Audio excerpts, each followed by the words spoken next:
welcome everyone. Thank you for joining in today on our first edition of live glass blowing remote from Lake Superior Art Glass.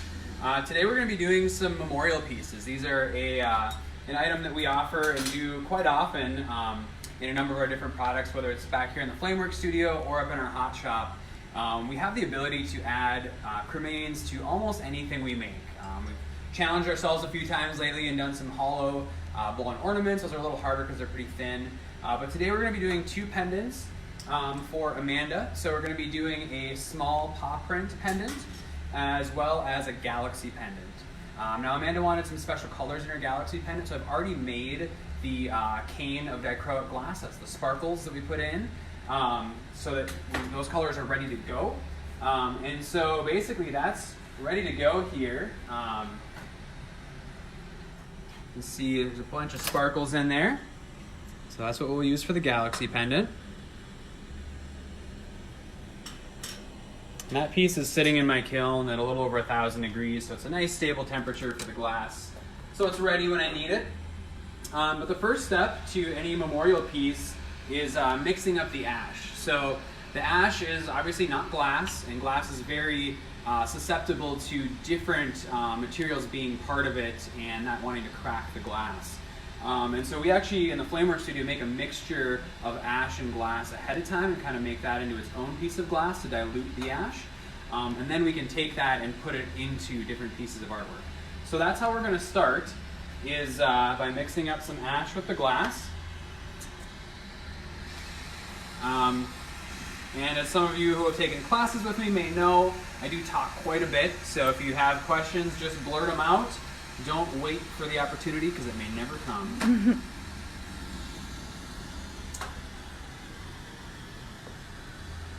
So we're just going to get some clear glass rods hot for starters.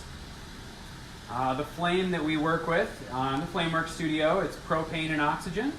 It is about 4,500 degrees. Combusting about as hot as those two gases can. The glass needs to be about 22 to 2,300 to really work with it. Right now I'm just kind of forming some gathers to pick up the ash with.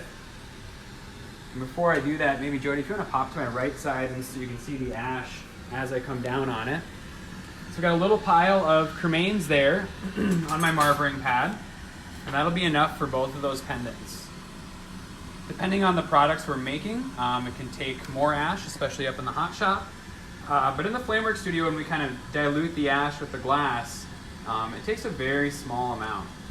So I'm going to go ahead and pick up that ash with the clear glass. Okay.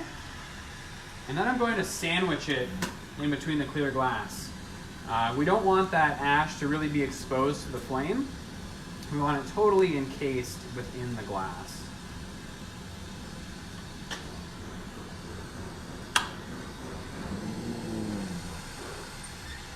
So now I've sealed that ash in there.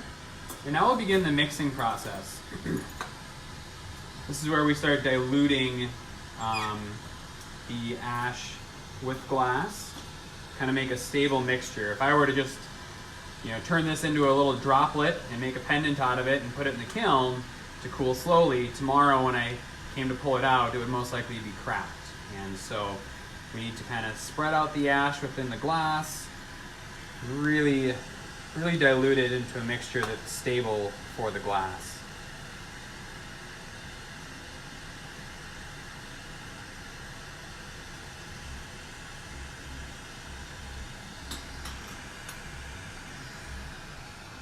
So as I'm doing this, I'm popping a lot of air bubbles. The ash likes to off-gas. So it's another really helpful part about mixing it up, is that you get a lot of the air out of it to decrease the amount of bubbles in your finished piece. And this mixing step that I'm doing right now is actually the same way that we start both our pendant class as well as our wine goblet class. We basically take clear and colored glass rods, you just mix them together like this. A really neat thing about glass is, for the most part, the colors remain independent of each other. It's not like paints where they'll instantly blend and blue and red gives you purple. They kind of swirl together I like to explain it kind of like a Lake Superior agate, where the more you mix, the tighter the bands of color will become. So Jody's going to throw a little filter onto the camera now, just so you can cut through that big orange flame and see what I see a little bit better. These are special glasses we use called didymium, and they filter out the bright orange flame, which is a sodium flare.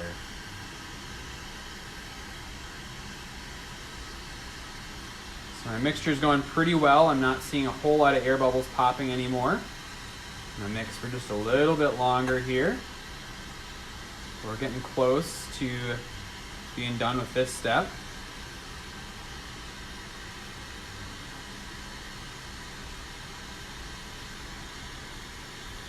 All right, I'm liking the consistency of this. So now I'm just going to heat everything up a little bit hotter, get everything to even out. And then I'll give it a little stretch to thin it down to a diameter that is a little more usable. So it's glowing kind of a peach color right now, at least to me. I'm not sure what you guys can see at home, but this will be like kind of like a milky whitish color once it's totally cool. Kind of what you'd expect from ash inside of glass. A lot of really small bubbles and then kind of a whitish milky tint.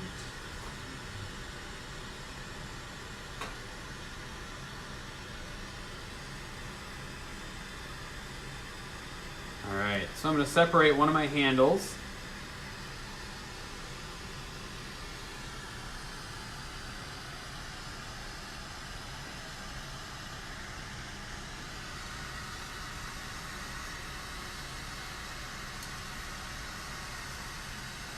All right, so there you can see that nice white colored glass. That's all the ash mixed inside of the clear glass. So that little tiny bit of ash goes a long way. On average, we recommend about 1 teaspoon. Oftentimes that's quite a bit more, and customers always get back, obviously, whatever is not used. So I'm going to set that aside in my kiln to keep it warm so it doesn't crack. And now we'll start the pendant. So we're going to do the paw pendant first. This is a dichroic image. It's got a picture of a paw print on it. Same sparkly material that I used in the dichroic galaxy cane. It starts out on a sheet like this, and then a laser has been used to etch parts away to leave a picture behind. And so that's how we get all the detailed pictures in our glass necklaces, predominantly. And it's a great way to get detailed pictures that I could never do freehand with molten hot glass.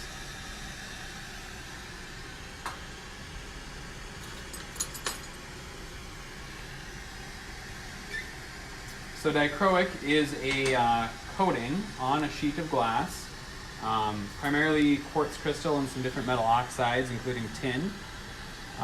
It's pretty sensitive to the heat, and so I need to be very aware of where it is placed in the flame. So when I'm going to preheat this, I'm making sure that the coated side is facing away from the torch. So if the flame ever blasts directly onto the coating, it'll basically make it not sparkle in the finished piece.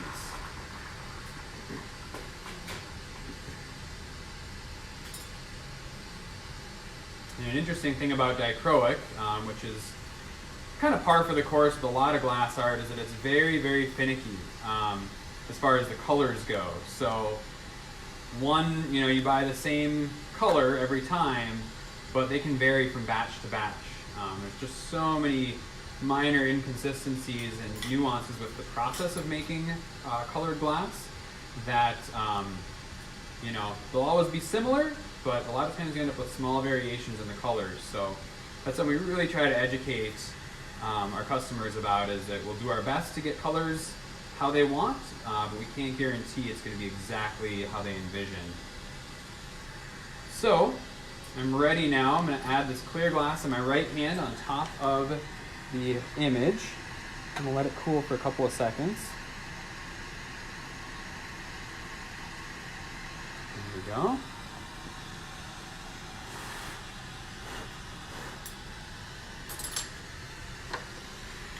So now that coating side is against the clear glass, so it's a little more protected. I'm going to work it in a bit. A lot of these tools that we use to shape the glass back in the Flamework Studio are made from graphite. They can withstand the high temperatures, and they don't put much resistance on the glass. They let the glass glide over it pretty easily. Steel would heat up and want to grab the glass. So there's our little paw print. Now I'm going to add some ash behind here before we do our final background color. So that's where the ash layer comes in.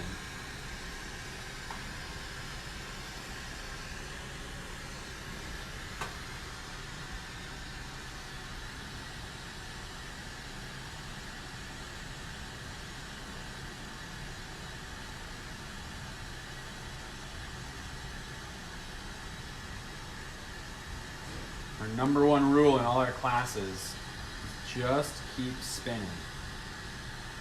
The most important thing you can do when you're working with hot glass is you have to keep it rotating. You got to think of it like honey on a chopstick. And in fact, if any of you want to practice or mess around at home and get the feel of what it's like to work with hot glass, take a chopstick and dunk it in some honey, and then try to keep as much honey on that chopstick as you can.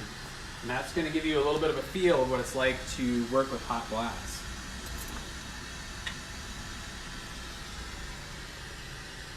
And I'm going to melt in the ash layer. Again, using a marver. A marver is basically any flat surface that you roll glass on. And it's called a marver because in Italian it was marble. It was a lot of the times the surface they would use back in the day, and so that's where that word marver came from. So Amanda wanted a nice transparent purple backing for her paw print necklace. So I'm getting my purple glass ready now, and I'll add that to the back, right on top of the ash.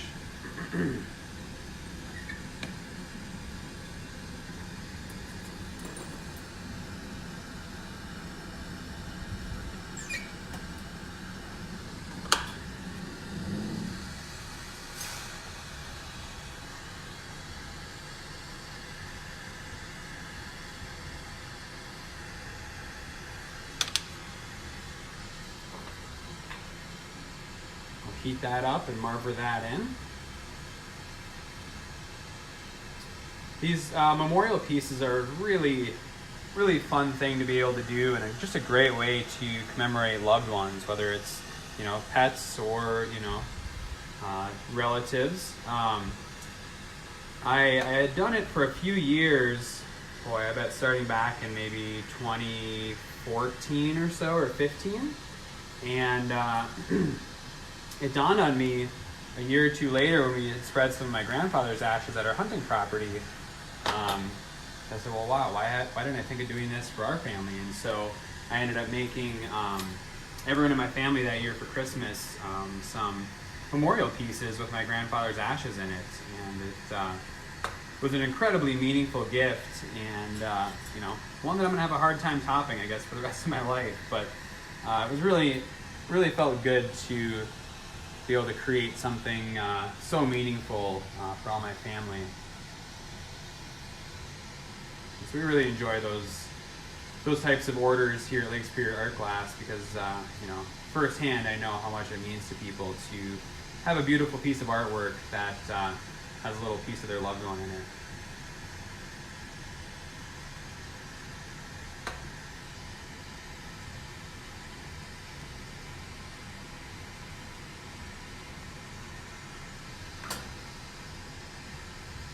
So now I'll use a marble mold to help round out the pendant. This is also a tool we use to help round our marbles.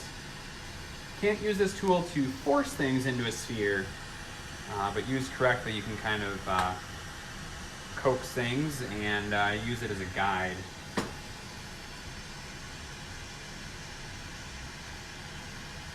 And you guys can see how close my hand is to this flame.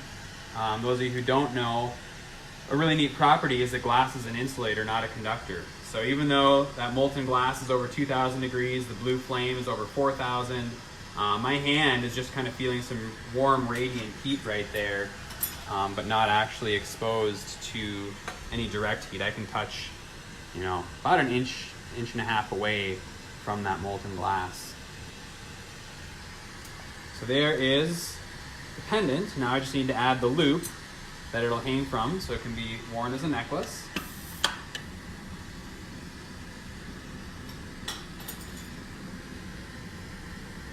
Now the loop is the hardest part of making a pendant, typically.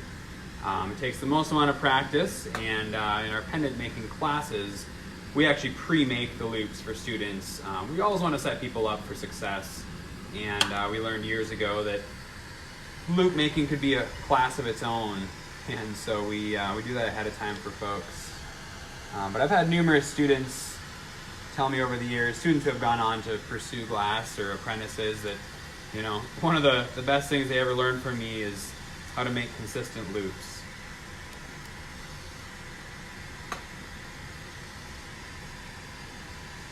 Looks pretty simple, but it's all about getting the right heat in the right places and moving at the right speed and time. It all has to align for you to get a nice fluid loop like that. Now there's always going to be adjustments that need to be made, but the nicer you can make your loop on that initial setup, the less time you have to spend tweaking it later.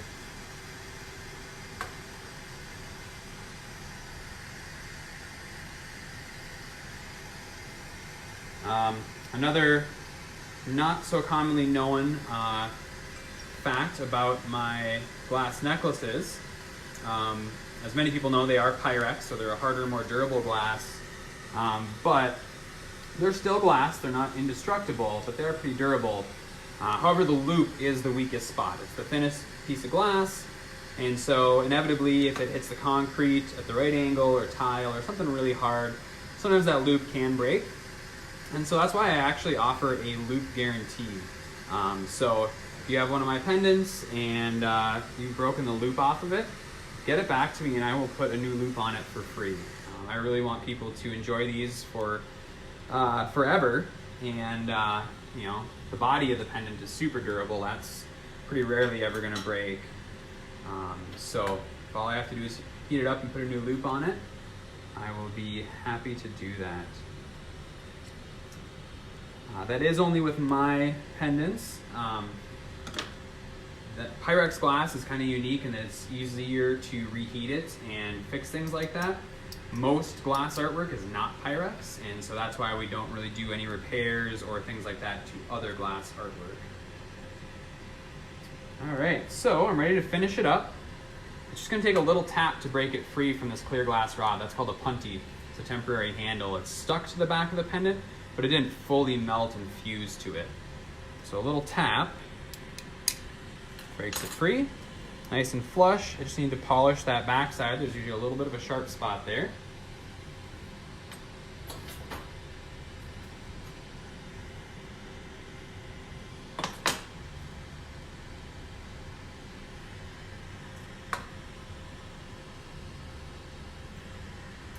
All right, so it's glowing orange right now, but as it cools, we should be able to see a little bit of lavender return, especially in that loop first. That's, to me, looking the most purple, and the body is coming back, and so you can see that paw print in there.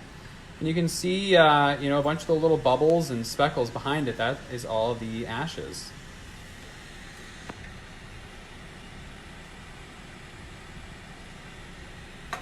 So that goes into the kiln now, so it can cool slowly. It'll sit at about 1050 degrees all day.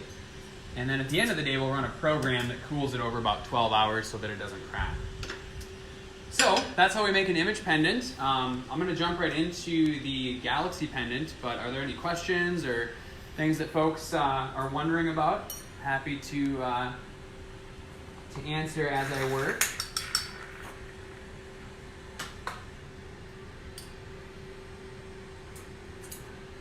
All right.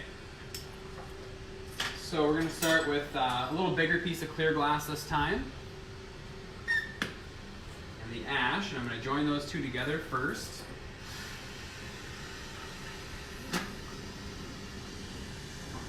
Because the Galaxy pendants are so sparkly already and kind of speckled, I like to put the ash in front of the sparkles on these just to make sure you can actually see it. it's behind the sparkles, it's pretty faint and doesn't look much different than a Galaxy pendant without ash in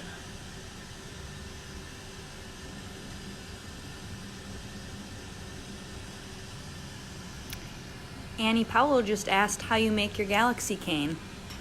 The Galaxy cane, we're going to have a video coming out about that soon. We actually taped it earlier today, so you guys can check that out. But I basically just make a sandwich. I take clear flat glass and apply a piece of Dichroic to it, which is in a flat sheet of glass, and then fold it in half and twist it up. So kind of like your peanut butter and jelly sandwiches made with one piece of bread folded in half, and then you just twist it. And that kind of breaks apart all the sparkly Dichroic glass. And when you look down the end of that cylinder, you'll be able to see all those sparkles. So keep an eye open over the next few days for that video. We'll have a full demo on that as well. And I talk a little bit more in depth about some of the applications and what determines how I make the canes, because I do make them different depending on how I'm going to use them.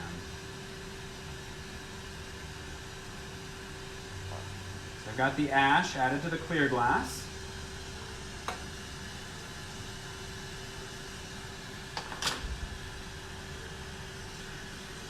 Now, I'll add some of the Galaxy cane.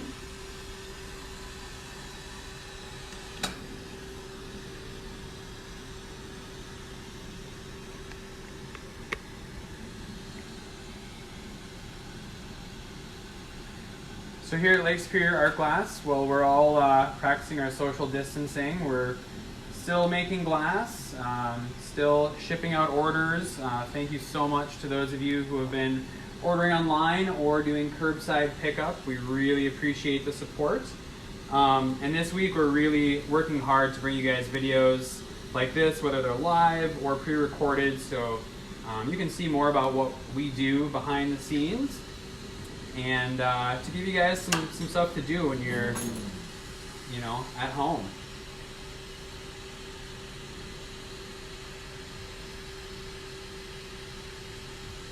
So now I've melted all those together. I'm going to start just gently squeezing to kind of help build up some of the diameter of the piece that I'm looking for.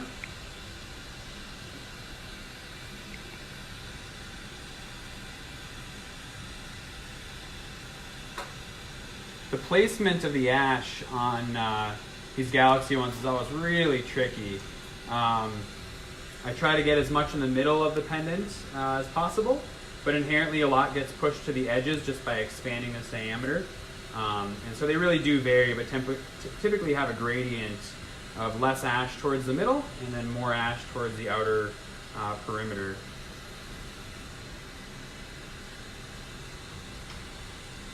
I'll let that cool up a little bit now, and then I'll work to disconnect the Galaxy cane. The reason we call it a cane, I guess I don't know the exact reason, but a cane is any piece of glass that's been basically prepped up ahead of time. It could be a millefiore, a rod with a picture going through it, that could be considered a cane, or a twisted cane like this, like a latticino.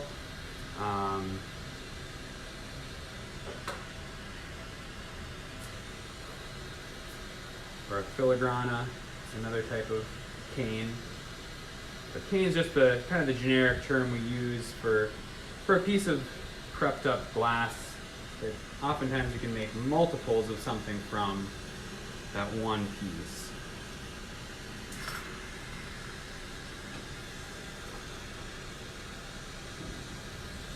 So I scored where I want to separate it. I'm going to use a tool called the diamond shears. You can see they kind of make a diamond where they open. And that's going to stress out the glass. And I'm not trying to cut through it. I'm just kind of trying to neck it down and stress it out. So then it just takes a couple wiggles and it'll just snap apart there. And that keeps me from distorting any of the other cane that I might have distorted if I were to melt it apart. So we're done with the Galaxy cane now. We left some of it behind on our pendant setup. So now we're going to work on melting that in and making our pendant.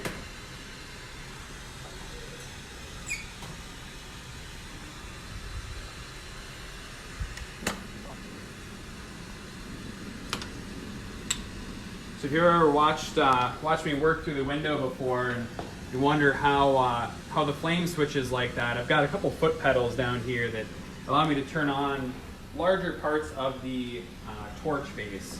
And that's really nice, especially when you've got both hands engaged holding glass when it's hot, so you don't have to set it down and fiddle with all the knobs. So that's my little magic trick revealed.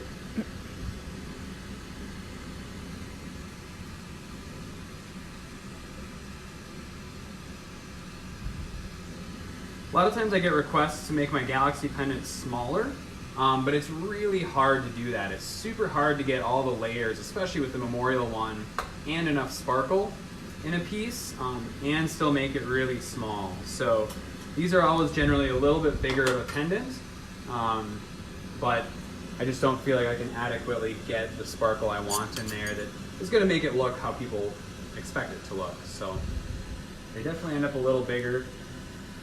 One thing I've always tried to do with my pendants, ever since I really started blowing glass full time and listening to customer feedback, was try to make them flat.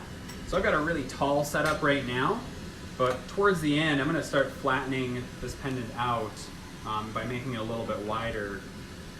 Not really taking away much glass, just spreading it out. So that's something I really strive for in all my jewelry, is the wearability of it, and making sure it's going to sit on someone's neck the way that we all would expect it to. So I've got some black glass now. 99% of the time, that's the color I use to back any Dichroic, but especially Galaxies. It just makes the sparkle stand out so much better.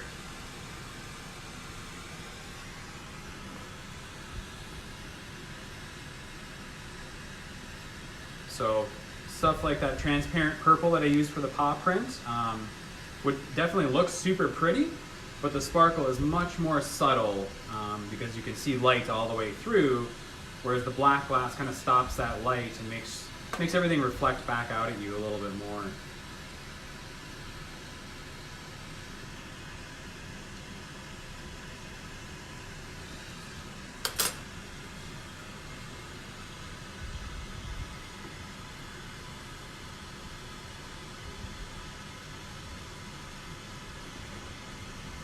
Another good drill for those of you at home who want to start practicing now for your next class here at Lake Superior Art Glass is take some pens and pencils, spin them in your hand when you're watching Netflix. It's really good practice to build up that muscle memory. And you'll be amazed when you come in here how much more you can control the glass because you're not having to think about spinning. You can just kind of do that on autopilot and actually watch what the glass is doing and be able to react to it.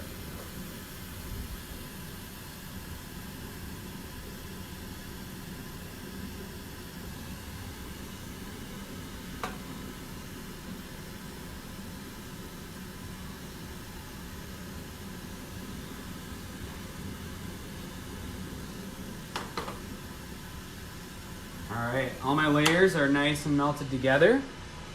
You can kind of see the lower layer, that's the ash. Between that and the end is the Galaxy, all the sparkles, which you can't see from this angle. And then the top kind of orangish layer, that's all the black glass. That'll be the back side of the pendant.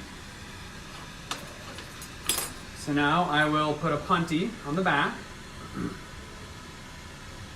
So that way I can work on the front of the pendant.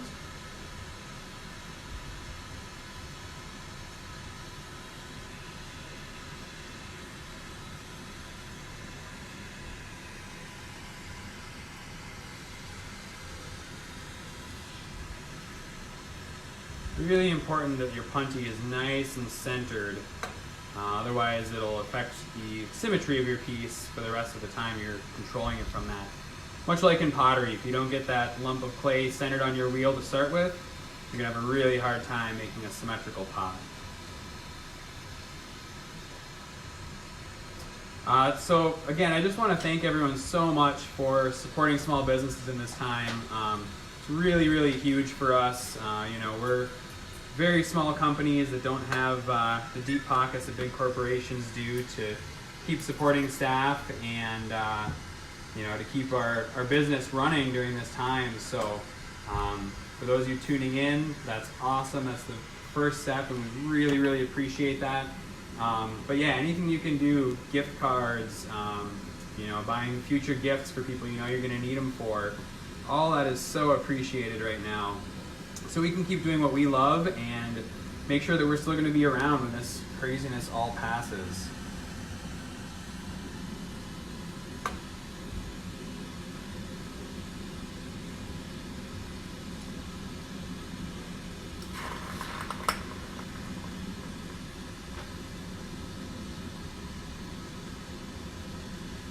I'm going to remove a little bit more clear glass on this one.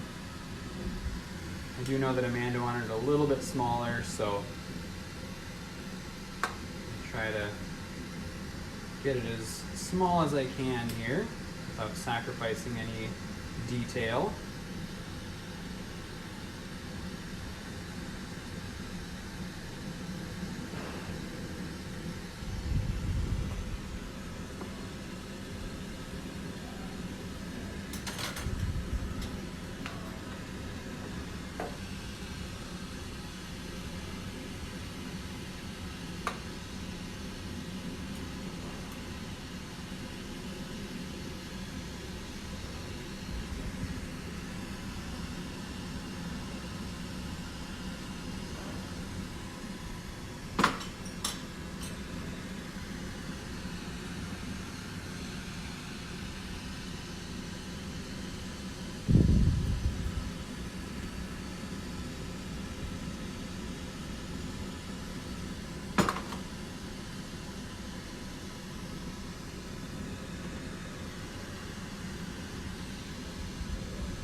Another cool thing to keep on your radar is we are going to be releasing details on our next designer event.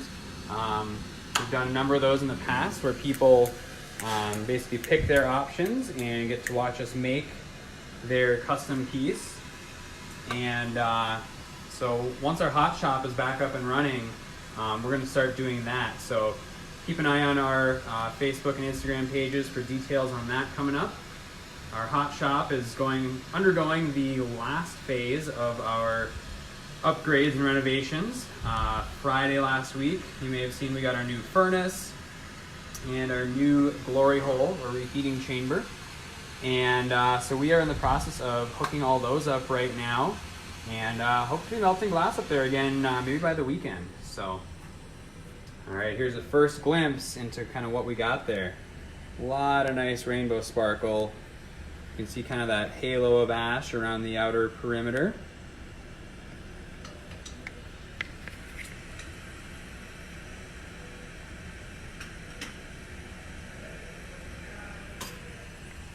All right, and now we'll put the loop on it.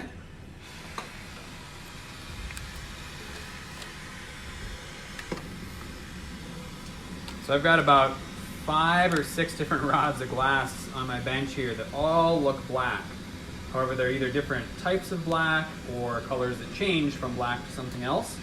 So I actually write little labels right on the end as to which one it is. So if you ever see me looking over my glasses kind of funny at it, that's what I'm doing. I'm checking to see if I've got the right one. Because there's nothing worse than grabbing the wrong one and you can literally ruin your piece. Not just in color, but it could even crack if you grab the wrong one for the wrong application. Glass is just an incredibly finicky medium. It can be very forgiving if you know what you're doing, and it can be very brutal if you don't. Or when you just slip up and make a stupid mistake.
front part of my loop is looking really nice. Now I'm going to focus on the back side. I just want to shrink it down a little bit more. It's going to add to the durability, potentially add to the aesthetics a little bit more. And as with anything, I'm a perfectionist, so I want to get every step looking as perfect as I can. Now, that being said, there is something in glass blowing that we call the 80% rule. When you're 80% happy with something and how it's looking, it's a good time to be 100% done. If you keep messing with it, you're probably going to end up maybe 60% happy because you're going to make it worse. So there's definitely a lesson to be learned about when to draw that line.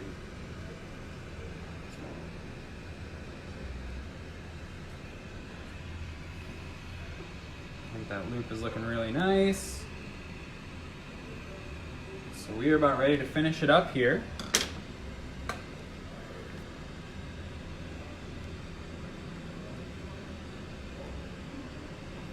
Take the tweezers and a little tap. It's going to break it free.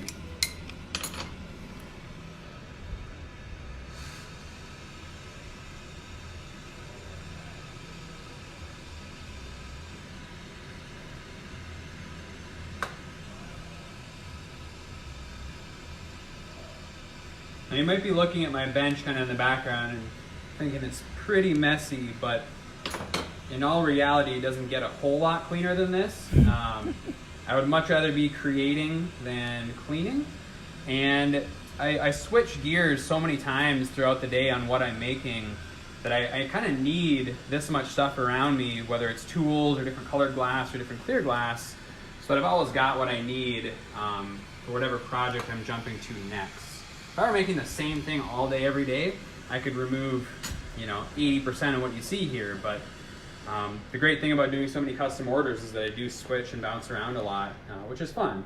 Which means things are a little bit more chaotic. So, there's another glimpse at the finished piece.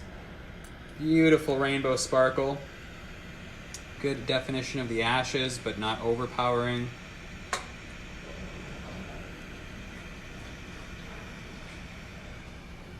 All right, and that is going to go into the kiln. So those are the two pieces that Amanda ordered, but there's one more piece I still need to make, and that's a really neat thing that we do with the remaining ash. So there's all this extra ash left over, and it's mixed in with the glass. And so again, we want to make sure that we're being, respectful to this person's loved ones. And so what we do is we actually take this and turn it into another pendant. It only takes a couple of minutes, and it's just a really nice added feature that we do. So up in the hot shop, we don't make this mixture, and so if you've ordered a hot shop piece like a votive or a hanging vase, there's no extra ash left over in glass.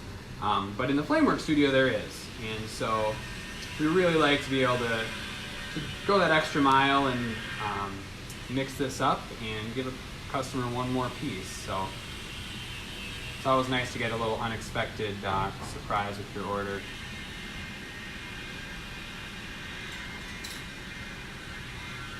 So we call this a droplet pendant, just kind of the same shape as a water droplet. So I kind of gathered it down. We'll let that cool, and I'll stick a little punty on this end and then make the loop.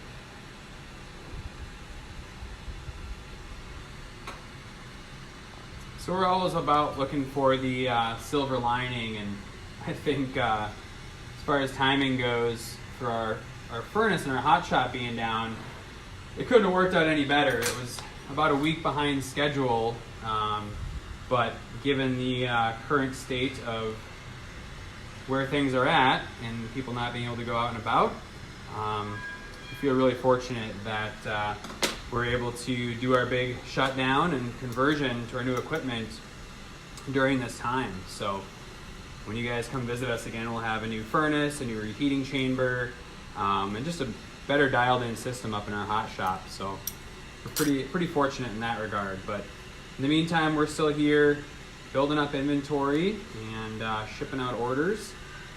So trying to keep things as normal as we can. So yeah, there's a nice little droplet pendant. Again, just an added bonus that we offer to all of our memorial piece customers. Just always trying to be respectful to the loved one that we're working with.